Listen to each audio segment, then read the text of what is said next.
BSc part 2 paper 2 chapter 2 alcohols में हमने अभी तक केमिकल रिएक्शंस एल्कोहल्स की जो होती हैं उनके बारे में अध्ययन किया है।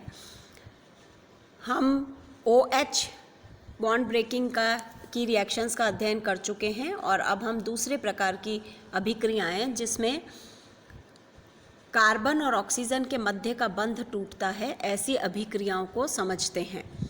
ऐसी अभिक्रियाओं में कार्बोकैटायन बनता है और यह जो कार्बोकैटायन है इसके स्थायित्व का जो ऑर्डर है वह हम देखते हैं कि जो तृतीयक कार्बोकैटायन बनता है टर्शरी, वह सबसे अधिक स्थायी होता है, सेकेंडरी उससे कम स्थायी होता है और प्राइमरी सबसे कम स्थायी होता है। तो इसलिए क्योंकि इस अभिक्रिया में कार्बोकैटायन उत्पन्न होता है तो रिएक्टिविटी जो अल्कोहल्स की है उसको अगर हम समझते हैं तो रिएक्टिविटी भी इसी ऑर्डर में होती है, यानी टर्शरी अल्कोहल ज़्यादा सक्रिय होंगे, अधिक अभिक्रिया तेज़ी से करेंगे क्योंकि वह टर्शरी कार्बोकैटायन उत्पन्न करेंगे। तो जब OH निकलने के बाद OH माइनस निकला और C प्लस बना तो तृतीयक C प्लस जो बनेगा सब्सटीट्यूटेड, जिस पर 3 एल्किल ग्रुप रहेंगे, वह अधिक स्थायी होगा।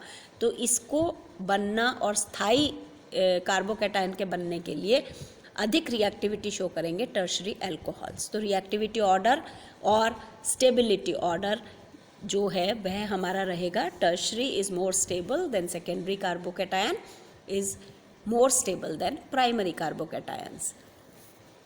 तो न्यूक्लियोफिलिक सब्स्टिट्यूशन अभिक्रियाएं जो होती हैं वह इसी ऑर्डर में दर्शाई जाएंगी। अब हम इसकी अभिक्रियाएं देखते हैं। हाइड्रोजन हैलाइड्स के साथ में जो अल्कोहल्स की अभिक्रियाएं हैं प्राइमरी अल्कोहल की, वो हम देखें ROH की अगर अभिक्रिया हम किसी भी HX से कराते हैं, HX जो है वो हाइड्रोजन हैलाइड्स हैं, X क्लोरो हो सकता है, ब्रोमो हो सकता है, आयोडो हो सकता है, तो यहाँ पर OH जो समूह है वो X के द्वारा रिप्लेस हो जाता है और हमें उत्पाद मिलता है एल्किल हैलाइड के रूप में, एक जल का अणु यहाँ पर निकल जाता है। और फिर हम देखते हैं यहाँ पर कि HX जो है वह उसका रिएक्टिविटी ऑर्डर क्या है, तो HI जो है वह सबसे अधिक रिएक्टिविटी शो करता है HBr की तुलना में और HBr HCl से अधिक रिएक्टिविटी शो करता है। यानी जो बड़े आकार का हैलोजन है वह जल्दी रिप्लेस करेगा, तो आयोडाइड्स पहले बनेंगे, उसके बाद ब्रोमाइड्स और उसके बाद halides. Stability of carbocations and reactivity of alcohols, जैसा हम पहले देख चुके हैं, tertiary alcohol is more reactive than secondary alcohol, that is more reactive than primary alcohols. Examples अगर हम देखते हैं, टर्शरी ब्यूटिल अल्कोहल और HCl का नॉर्मल टेम्परेचर पर अभिक्रिया हो जाती है, आसानी से अभिक्रिया हो जाती है और उत्पाद बन जाता है टर्शरी ब्यूटिल क्लोराइड। जबकि नॉर्मल ब्यूटिल अल्कोहल कि अगर HCl से अभिक्रिया कराएं तो हमें रिएजेंट और ताप को बढ़ाने की आवश्यकता होती है, ZnCl2 की प्रेजेंस चाहिए होती है और फिर हमें ताप भी थोड़ा उच्च रखना पड़ता है, तब हमें नॉर्मल ब्यूटिल क्लोराइड मिलता है। तो ये अभिक्रियाएं और उत्पाद का बनना कितना सरल है और कितना मुश्किल है, यहाँ से हम समझ सकते हैं कि रिएक्टिविटी किसकी अधिक है और स्टेबिलिटी किसकी अधिक है, यानी कौन सी अभिक्रिया सरलता से होती है। इसी प्रकार फॉस्फोरस हैलाइड्स के साथ में भी अभिक्रियाएं देते हैं जो अल्कोहल्स होते हैं और यहाँ पर PCl5, PBr3, रेड फॉस्फोरस या आयोडीन और रेड फॉस्फोरस की प्रेजेंस में जो अभिक्रियाएं होती हैं उसमें क्रमशः अगर हम यहाँ पर देख रहे हैं तो एथिल क्लोराइड बन रहा है, एथिल ब्रोमाइड बन रहा है और एथिल आयोडाइड बन रहा है। तो ये अभिक्रियाएं हमें हैलाइड्स देती हैं आसानी से। अगर फॉस्फोरस हैलाइड्स के साथ भी हम अभिक्रियाएं कराते हैं तो हमें हैलाइड्स प्राप्त हो जाते हैं। तो ये हैलाइड्स बनाने की विधि में अल्कोहल महत्वपूर्ण भूमिका निभाता है। अलग अलग तरह के उत्पादों से हम अल्कोहल से हैलाइड्स को प्राप्त कर सकते हैं। विथ थायोनिल क्लोराइड जो मेथड है SOCl2 के साथ भी हम OH ग्रुप को क्लोरो या किसी भी हैलाइड से रिप्लेस कर सकते हैं और इसमें एक मॉलिक्यूल HCl और SO2 निकल जाता है और हमें हैलाइड्स प्राप्त होते हैं। डिहाइड्रेशन एक और अभिक्रिया है डिहाइड्रेशन का मतलब है हाइड्रोजन मॉलिक्यूल का निकलना और एल्कीन का बनना। तो सेटजेफ रूल के अनुसार यहाँ पर काम होता है, और जब अल्कोहल की अभिक्रिया कंसनट्रेट H2SO4 से कराई जाती है तो कंसनट्रेट H2SO4 का जो काम है वो डिहाइड्रोजिनेशन का है। कंसनट्रेट H2SO4 एक मॉलिक्यूल वाटर को एब्जॉर्ब कर लेता है और ये रिएजेंट वाटर के एलिमिनेशन के लिए रिस्पॉन्सिबल होता है। तो हम यहाँ पर देख सकते हैं कि अगर हम कोई भी एल्किल अल्कोहल लेते हैं प्राइमरी, तो उसमें OH और H ग्रुप जो है टर्मिनल OH वह निकल जाता है एक H के साथ, और एक एल्कीन हमको प्राप्त होता है। इसी प्रकार से हॉट Al2O3 यह भी डिहाइड्रोजनेशन के लिए काम आने वाला रिएजेंट है, और इसकी प्रेजेंस में भी वाटर मॉलिक्यूल एलिमिनेट होता है। इसी प्रकार कंसनट्रेट H2SO4 और ताप अगर हम वहाँ पर रखते हैं, लंबी चेन है किसी भी अल्कोहल की, तो वाटर मॉलिक्यूल हमें यहाँ पर निकल जाता है और वह हमें प्राप्त होता है, एल्कीन के रूप में उत्पाद हमें प्राप्त होता है। ईथर्स को भी बनाने में अल्कोहल बहुत इम्पॉर्टेंट होते हैं।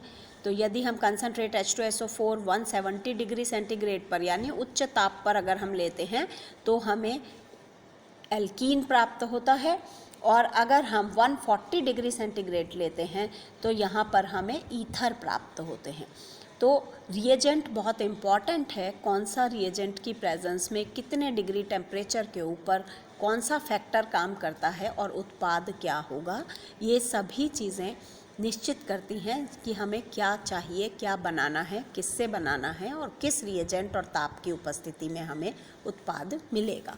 इसलिए इन अभिक्रियाओं को हमको समझते हुए पढ़ने की आवश्यकता है और याद करना है। एल्यूमिना और एल्यूमिनियम सल्फेट जो कैटलिस्ट है वह भी ईथर के संश्लेषण में काम आता है, और अल्कोहल के डिहाइड्रेशन से यह ईथर बनाता है। अमोनिया के साथ जो अभिक्रिया होती है इसकी, उसमें अल्कोहल NH3 अमोनिया के साथ अभिक्रिया करता है 300 डिग्री सेंटीग्रेड पर ड्राई ZnCl2 की प्रेजेंस में। तो यहाँ पर हमें एमीन्स मिलते हैं CH2 C2H5NH2 प्लस H2O। इसी प्रकार रिडक्शन होता है, अगर हम HI की प्रेजेंस में रेड फॉस्फोरस की प्रेजेंस में करते हैं तो हमें एल्केन मिलता है। रिडक्शन का मतलब है हाइड्रोजन का जुड़ना। तो पहले तो O ऑक्सीजन का निकलना रिडक्शन है, और उसके बाद हाइड्रोजन का जुड़ना रिडक्शन है। तो C2H6 एल्केन हमें प्राप्त होता है, वाटर मॉलिक्यूल निकलता है और आयोडीन निकलता है। रिएक्शन विद इनऑर्गेनिक एसिड्स हम देख सकते हैं। इनऑर्गेनिक एसिड्स यानी HNO2, HNO3 और H2SO4 के साथ जो अल्कोहल्स की अभिक्रियाएं हैं उसमें नाइट्रेशन हो जाता है। C2H5OH अगर HNO3 से अभिक्रिया करता है तो C2H5NO3 हमें मिलता है, और इसी प्रकार से H2SO4 अगर अभिक्रिया करता है तो उसमें भी सल्फोनेट हमको यहाँ पर मिलता है। तो C2H5OSO3H और H2O यहाँ पर निकल जाता है। इस प्रकार ये अभिक्रियाएं हमारी होती हैं, जो फर्दर फिर एक्सेस अगर अल्कोहल का हम रखते हैं और 150 डिग्री सेंटीग्रेड पर इसको हम H2SO4 के साथ ही हीट करते हैं तो ईथर बनता है। जैसा कि हमने पहले भी देखा है ईथर के संश्लेषण में, तो ईथर के लिए H2SO4 अधिक ताप पर जब हम यूज़ करते हैं अल्कोहल के साथ में तो ईथर हमें प्राप्त होता है। फिर हैलोफॉर्म रिएक्शंस बहुत इम्पॉर्टेंट रिएक्शंस हैं, जिसमें आयोडोफॉर्म अभिक्रिया जो है वो बहुत इम्पॉर्टेंट एक अभिक्रिया कहलाती है। CH3 होल ट्वाइस OH, ये I2 के साथ में या CH3 whole twice OH Cl2 के साथ में हमें कीटोन देता है, साथ में क्लोरीन मॉलिक्यूल बनता है, और अंतिम उत्पाद के रूप में हमारे पास CHCl3 क्लोरोफॉर्म बनता है और सोडियम एसीटेट बनता है। तो ये एक नेम रिएक्शन है जो NaOH और Cl2 यानी क्षार की उपस्थिति में हैलोजेंस के साथ में जब अल्कोहल की अभिक्रिया करी जाती है तो हैलोफॉर्म बनता है, क्लोरोफॉर्म बनता है या आयोडोफॉर्म बनता है, और यह अत्यंत महत्वपूर्ण नेम रिएक्शंस में आता है और हमें याद होना चाहिए।